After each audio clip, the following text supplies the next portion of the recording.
Hello guys, welcome back to my channel. আমি চলে এসেছি আরও একটা নতুন ব্লগ নিয়ে। আর এইটা হচ্ছে আমার আউটফিট অফ দ্য ডে। আজকে আমরা যাচ্ছি মৌসুনী আইল্যান্ড। তো আমরা অনেক ভোরে উঠে তাড়াতাড়ি করে স্টেশনে পৌঁছে যাই, কিন্তু স্টেশনে তাড়াতাড়ি করে পৌঁছানোর পরেও দেখি স্টেশনে অলরেডি 500 কোটি লোক আমাদের আগেই চলে এসছে। তো আমরা ভেবেছিলাম ট্রেনে হয়তো জায়গা পাবো না, কিন্তু ট্রেনটা প্রায় খালিই ছিল বলতে গেলে। তারপর একটু ঘুমিয়ে নেওয়ার পরে আমরা পৌঁছে গেলাম শিয়ালদায়। দেখতে পাচ্ছ। তো আমরা এবার চলে গেলাম শিয়ালদা সাউথের দিকে, কারণ কি আমাদের ট্রেনটা ওইখান থেকেই ধরতে হবে। এই আমরা চলে এসেছি শিয়ালদা সাউথ স্টেশনে। বেশি ব্লগ করতে পারি ট্রেনের মধ্যে, কারণ ট্রেনটা অনেক ভিড় ছিল। তো এখন আমরা চলে এসেছি নামখানা স্টেশন। এইখান থেকে আমাদেরকে প্রথমে অটো বা টোটো ধরতে হবে। তো এই টোটো বা অটো ধরার জন্য আমাদেরকে অনেকটা রাস্তা হাঁটতে হলো। তারপর কিছুক্ষণ ওয়েট করার পরে আমরা একটা অটো ফাইনালি পেয়ে গেলাম। এই অটোতে বসে আমরা একটা ঘাট টাইপের একটা এরিয়ায় চলে এলাম, যেখানে গিয়েও আবার আমাদের ওয়েট করতে হলো। ওয়েট করার পরে আমরা একটা ভটভটিতে বসে পড়লাম। এখানে আমাদেরকে ভিডিও করতে বারণ করেছিল, তাও আমি লোকটার কথা মনে করে একটু ভিডিও করেই নিলাম। আবার আমাদেরকে একটা টোটো বুক করতে হলো। সেই টোটোতে করে 40 মিনিট বসে বসে আমরা ফাইনালি মৌসুনী আইল্যান্ডে আমাদের হোটেলে পৌঁছে গেলাম। তো আমাদের হোটেলটার নাম ছিল বিচ ক্যান্ডি। আমি আর বাবা একটু পোজ দিয়ে নিলাম। তারপরে এই সবুজের মধ্যে দিয়ে আস্তে আস্তে হেঁটে আমাদের হোটেলে চলে গেলাম। তো আমাদের হোটেলটা ছিল এটা ছিল সুন্দর ডেকোরেটেড। রাত্রিবেলা আরও ভালো লাগছিল। আর এখানে একটা এরকম রাস্তা মনে ছিল, যেখান দিয়ে হেঁটে গেলে আমরা সুন্দর বিচ ভিউ পাবো। সকালবেলায় আসলে সুন্দর সানরাইজ ভিউ পাবো। দেখতেই পাচ্ছ কত সুন্দর লাগছে।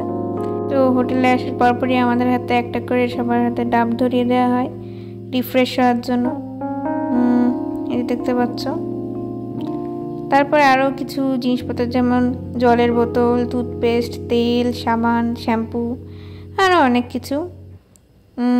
তারপরে আমরা একটুখানি ব্রেকফাস্ট করে আমরা একটু হোলির মজ মাস্তিতে সবাই নেমে গেলাম। মাঝে ব্লগ করতে হতো, আমি ভুলে গেছি, সেই জন্য পুরো ভূত সাজার পরেই একটুখানি ভিডিও করেছি। এটাকে দেখতে পাচ্ছ।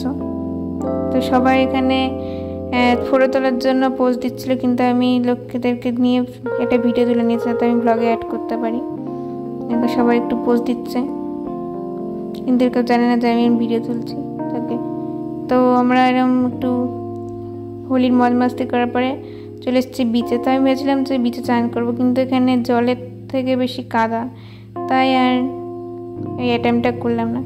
এটা দুজন মনের সুখে সব কাদা মাটি মাখছিল। ভালো হয়েছে, এদের জীবনে খুশি আর আনন্দ।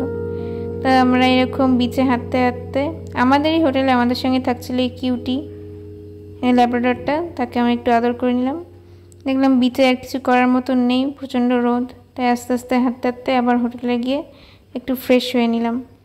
দেখা হচ্ছে আবার ফ্রেশ হয়ে খাবার টেবিলে। তো আমাকে প্রথমে ভাত দিয়ে দিয়েছিল, কারণ কি আমার খেতে অনেক সময় লাগে, কিন্তু বাবা মা দুজনেই পানি, তাই ওরা খুব চিন্তাতে ছিল।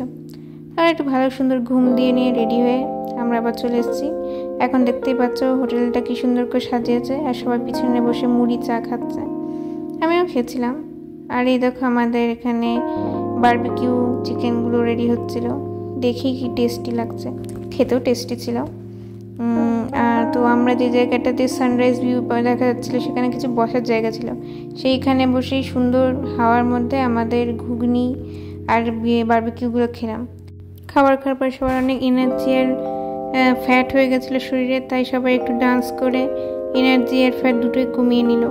আমিও